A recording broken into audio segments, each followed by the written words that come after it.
Hey friends, Ash here, WAT News with an election update. Breaking. Kraken released. Attorney Sidney Powell files 104-page bombshell complaint of massive fraud in Georgia election. Update Michigan 2. This is coming out of the Gateway Pundit by Jim Hoft. And the lawsuit has been filed in Georgia. Attorney Sidney Powell files a 104-page bombshell complaint of massive fraud in Georgia election. Flynn attorney Abigail Fry posted this moments ago. The Kraken came down to Georgia on this Thanksgiving Eve in the form of a 104-page bombshell complaint exposing the massive fraud that overwhelmed the 2020 Georgia elections. Georgia, you are most certainly on our minds. Link to filing to come. Stay tuned. The Kraken came down to Georgia on this Thanksgiving Eve in a complaint, 104-page bombshell. More from Sidney. The Kraken was just released. Here's one of the bombshells in the report. They are calling for 96,000 votes to be tossed. Page 10. Additionally, incontrovertible evidence, Board of Elections records demonstrates that at least 96,600 absentee ballots were requested and counted, but were never recorded as being returned to county election boards by the voter. Thus, at a minimum, 96,600 votes must be disregarded. See attached here to Exhibition 9. Update. Here's what Powell is asking for, pages 100 through 102. For these reasons, plaintiff asked this court to enter a judgment in their favor and provide the following emergency relief. 1. An order directing Governor Kemp, Secretary Raffensperger, and the Georgia State Board of Elections to decertify the election results. 2. An order enjoining Governor Kemp from transmitting the currently certified election results to the Electoral College. 3. An order requiring Governor Kemp to transmit certified election results that state that President Donald Trump is the winner of the election. Page 101. Number 4. An immediate order to impound all the voting machines and software in Georgia for expert inspection by the plaintiffs. 5. An order that no votes received or tabulated by machines that were not certified as required by federal and state law be counted. 6. A declaratory judgment declaring that Georgia Secretary of State Rule 183-1-14-0.9-.15 violates the Electors and Elections Clause, U.S. Constitution, Articles 1 and 4. Or 1, Section 4, sorry. Number 7, a declaratory judgment declaring that Georgia's failed system of signature verification violates the Electors and Elections Clause by working a de facto abolition of the signature verification requirement. Number 8, a declaratory judgment declaring that current certified election results violates the Due Process Clause, U.S. Constitution, Amendment 4? Sorry, my Roman numerals are off. No, Amendment 14? That's better. A declaratory judgment declaring that mail-in and absentee ballot fraud must be remedied with a full manual recount or statistically valid sampling that properly verifies the signatures on absentee ballot envelopes and that invalidates the certified results if the recount or sampling analysis shows a sufficient number of ineligible absentee ballots were counted. And if you remember, the video I posted before of Mr. Strenstrom, he said that he saw ballots and envelopes being separated, which is a violation apparently. You're not supposed to separate the envelope from the ballot itself like they were doing in certain counties. So have to see how that plays out. Page 102, number 10, an emergency declaratory judgment that voting machines be seized and impounded immediately for a forensic audit by plaintiffs expects. 11. A declaratory judgment declaring absentee ballot fraud occurred in violation of constitutional rights, election laws, and under state law. 12. A permanent injunction prohibiting the Governor and Secretary of State from transmitting the currently certified results to the Electoral College based on the overwhelming evidence of election tampering. 13. Immediate production of 36 hours of security camera recording of all rooms used in the voting process at State Farm Arena in Fulton County, Georgia, from 12 a.m. to 3 a.m. until 6 p.m. on November the 3rd. 14. Plaintiffs further request the court grant such other relief as is just and proper, including but not limited to the cost of this action and their reasonable attorney fees and expenses pursuant to 42 U.S.C. 1988. So you can see there's some major things she's calling for in this lawsuit. It's 104 pages. I have the complaint here. Here it is. United States District Court, Northern District, OICT of Georgia, Atlanta Division. And it says no case number given yet, but plaintiffs are Brian Kemp in his official capacity as Governor of Georgia, Brad Raffensperger in his official capacity as Secretary of State and Chair of the Georgia State Election Board, David J. Worley in his official capacity as a member of the Georgia State Election Board. And so this is it looks like a lawsuit on the behalf of these people who may just be voters who joined in a suit together, possibly, and we'll see how that all plays out, right? Complaint for declaratory emergency and permanent injunctive relief. This civil action brings to light a massive election fraud, multiple violations of Georgia laws, including OCGA, all these numbers I won't read off, and multiple constitutional violations as shown by fact witnesses to specific incidents, multiple expert witnesses, and the sheer mathematical impossibilities found in the Georgia 2020 general election. As a civil action, the plaintiff's burden of proof is a preponderance of the evidence to show, as the Georgia Supreme Court has made clear, that, quote, I was not incumbent upon plaintiff to show how the voters would have voted if their absentee ballots had been regular. Plaintiff only had to show that there were enough irregular ballots to place in doubt the result. Meade versus Sheffield. So they're citing a case here, and here's the footnote. The same pattern of election fraud and voter fraud writ large occurred in all the swing states with only minor variations. See expert reports regarding Michigan, Pennsylvania, Arizona, and Wisconsin. See William L. Briggs' declaration attached here to Exhibit 1, report with attachment. Indeed, we believe that in Arizona, at least 35,000 votes were illegally added to Mr. Biden's vote count. 2. The scheme and artifice to defraud was for purpose of illegally and fraudulently manipulating the vote count to make certain the election of Joe Biden as President of the United States. 3. The fraud was executed by many means. Footnote 2. But the most fundamentally troubling, insidious, and egregious is the systemic adaptation of old-fashioned ballot stuffing, quote-unquote. It has now been amplified and rendered virtually invisible by computer software created and run by domestic and foreign actors for that very purpose. Mathematical and statistical anomalies rising to the level of impossibilities, as shown by affidavits of multiple witnesses, documentation, and expert testimony, evince this scheme across the state of Georgia. Especially egregious conduct arose in Forsyth, Paulding, Cherokee, Hall, and Barrow County. This scheme and artifice to defraud affects tens of thousands of votes in Georgia alone and, quote, rigged the election in Georgia for Joe Biden. Footnote 2, 50 U.S.C. 20701 requires retention and preservation of records and papers by officers of elections. Deposit with custodian, penalty for violation. But as will be shown, wide pattern of misconduct with ballots show preservation of election records have not been kept, and Dominion logs are only voluntary with no system-wide preservation system. So she's fleshing out a story here, guys. She's laying it out piece by piece.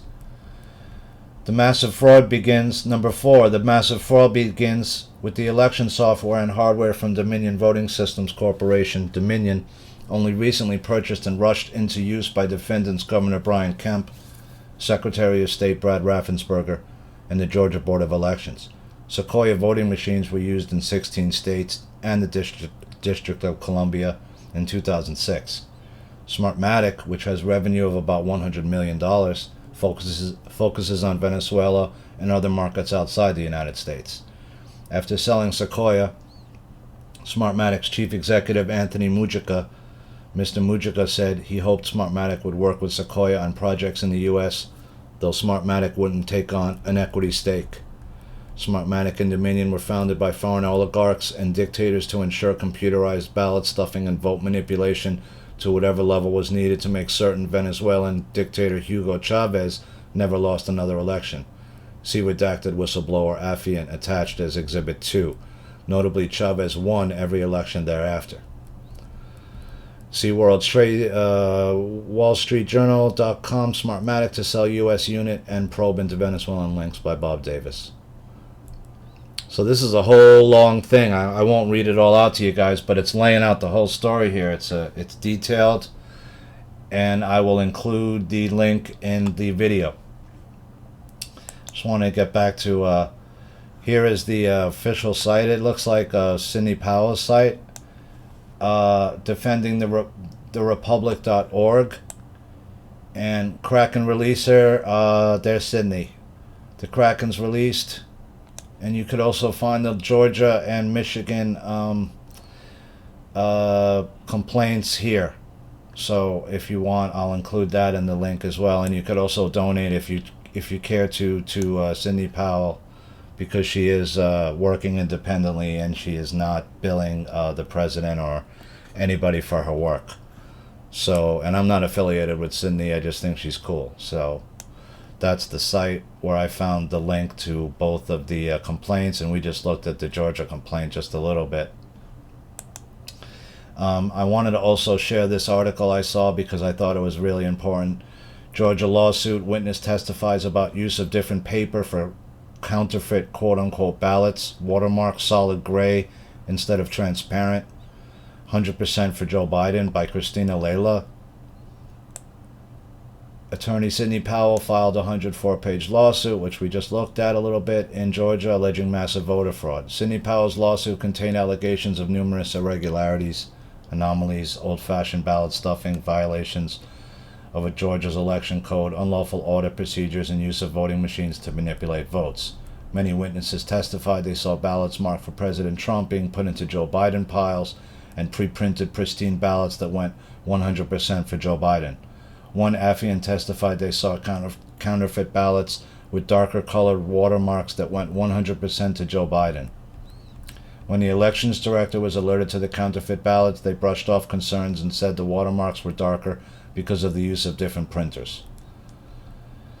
On page 35 of Sidney Powell's filing, the Affiant testified about the use of different paper for ballots that would constitute fraud, stating, let's see if we could find it in the complaint real quick, since it said page 35. We're on page 5. Page 35. Here we go. Page 35. Here we go. Another Affiant. Here we go. Number 88. Another Affiant testified about the use of different paper for ballots. That would constitute fraud, stating, I noticed that almost all of the ballots I reviewed were for Biden. Many batches went 100% for Biden. I also observed that the watermark on at least 3 ballots were solid gray instead of transparent, leading me to believe the ballot was counterfeit. I challenged this, and the elections director said it was a legitimate ballot and was due to the use of different printers. Many ballots had markings for Biden only and no markings on the rest of the ballot. An Affiant testified that while at the audit in Henry County, I personally witnessed ballots cast for Donald Trump being placed in the pile for Joseph Biden. I witnessed this happen at table A. Another Affiant testified that I witnessed 2 poll workers placing already separated paper machine receipt ballots with barcodes in the Trump tray, placing them into the Biden tray. I also witnessed the same 2 poll workers putting the already separated paper receipt ballots in the no vote and Jorgensen tray and removing them and putting them inside the Biden tray. They then took out all of the ballots out of the Biden tray and stacked them on the table, writing on the count ballot sheet. So that's the person right here on page 35 does testify to it. So that's in there. Another Affiant same witness who gave sworn statement in Wood v. Raffensperger explained she observed batches of pristine ballots with different texture paper with machine stamped bubbles that went 98% for Joe Biden. Most of the ballots had already been handled. They had been written on by people and the edges were worn. They showed obvious use. However, one batch stood out. It was pristine. There was a difference in the texture of the paper. It was as if they were intended for absentee use but had not been used for that purpose. There was a difference in the feel. These different ballots included a slight depressed pre-fold so they could be easily folded and unfolded for use in the scanning machines. There were no markings on the ballots to show where they had come from or where they had been processed. These stood out. In my 20 years of experience of handling ballots, I observed that the markings for the candidates on these ballots were unusually uniform, perhaps even with a ballot marking device. By my estimate, in observing these ballots, approximately 98% constituted votes for Joe Biden. I only observed 2 of these ballots as votes for President Donald J. Trump.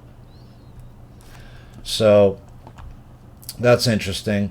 There was another aspect to this that I hadn't heard of before. This was it here, coming out also of Gateway Pundit. Elections Court filing. Foreign agents of aggressor nations had access to U.S. voter lists and had done so recently by Jim Hoft. And on Thanksgiving Eve, attorney Sidney Powell filed the 104-page bombshell. We know that. And we know this about the kraken. There's the Michigan filing. I haven't really looked at that yet. On Thanksgiving Day, Sidney Powell retweeted 2 tweets by Liberty Times and Politics. The tweets including a court filing that includes information on the Dominion patents linked to China, page 13. The document notes that the Dominion's Trump hater Eric Coomer is the inventor of the application. Of particular interest is a section of the document showing aspects of the nature of the patents dealing with authentication. And it says Dominion Voting Systems Corp., HSBC Bank Canada, collateral agent,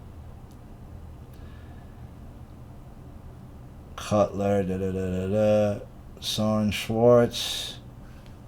Down here we got ballot level security features for optical scan voting machine capable of ballot image processing, secure ballot printing, and ballot layout authentication and verification. Inventors Eric Coomer, Larry Korb, Brian G. N.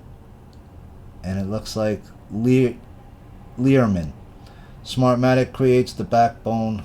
Like the cloud, Seidel is responsible for the security within the election system. And then on page 16 of the legal filing, they discuss foreign actors having access to U.S. elections. Let's see if we could go into this. See what this is real quick. And see what the story is. This is the filing again, I guess. One of them, or this is a declaration. Okay. Sorry, there's a helicopter coming over, guys. Just hang in with me. Okay, I'm not sure what this all is. This is some other stuff. Okay, let's see where it says, what was it on page 16? So that's the second to last page.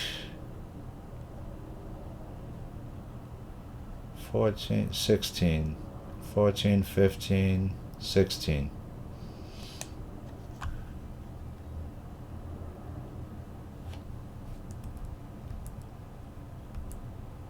As seen in included document titled AA20-304A, Iranian Advanced Persistent Threat Actor identified obtaining voter registration data that was authored by the Cybersecurity and Infrastructure Security Agency, CISA, with a product ID of AA20-304A on a specified date of October the 30th, 2020.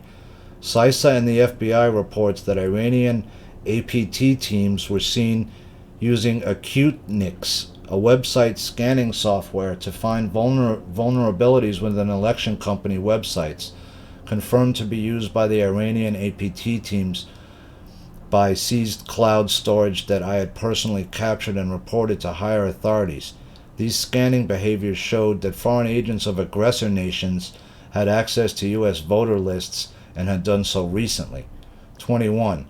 In my professional opinion, this affidavit presents unambiguous evidence that Dominion voter systems and Edison research have been accessible and were certainly compromised by rogue actors such as Iran and China.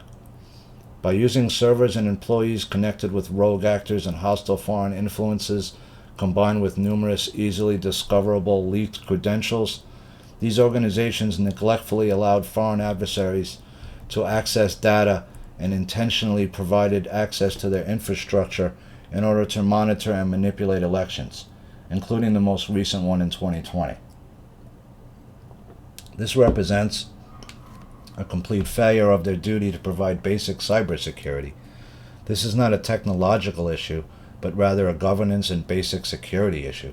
If it is not corrected, future elections in the United States and beyond will not be secure, and citizens will not have confidence in the results. I declare under penalty of perjury that the foregoing is true and correct to the best of my knowledge, executed this November the 23rd, 2020. It looks like that's been redacted. And so that's the end of the report. So, super interesting, guys. And so that's it. This is shocking news. So we have we have allegations coming out now that foreign actors may have access to voter data very recently. Were any Americans aware that our election systems were so prone to attack and that foreign actors, China and Iran, had attempted to manipulate the results of our election? So we don't know how far that went, or if it was stopped, or if they just were obtaining data. But it appears that it's possible, and it's being alleged right now, that foreign actors may have gotten access into the voter data and into some of this stuff, and may have made an attempt to manipulate it. And again, it looks like the CISA, if you remember, CISA was just something that happened where they let somebody go. Esper was taken out, and Krebs. So was Krebs the link? Was Krebs or someone else working with Krebs and Esper in there? We don't know that yet, right? We don't know why Esper was removed. Was he removed because they wanted to have a direct link from Special Forces right up to the new person put in? I don't know. Does it have to do with Ezra Cohen Watnick? There's a lot of swirling info here. But I just wanted to include the Georgia stuff and that the lawsuit was filed, guys. And I will include the link in the video for that, and so you could look it over at your own in your own time. I appreciate it, and I wish everyone a wonderful holiday and a wonderful weekend. And I just wanted to get this report out because the Georgia and Michigan lawsuits have been filed by Sidney Powell. So with that, guys, have a wonderful evening. This is Ash, WAT News, signing off.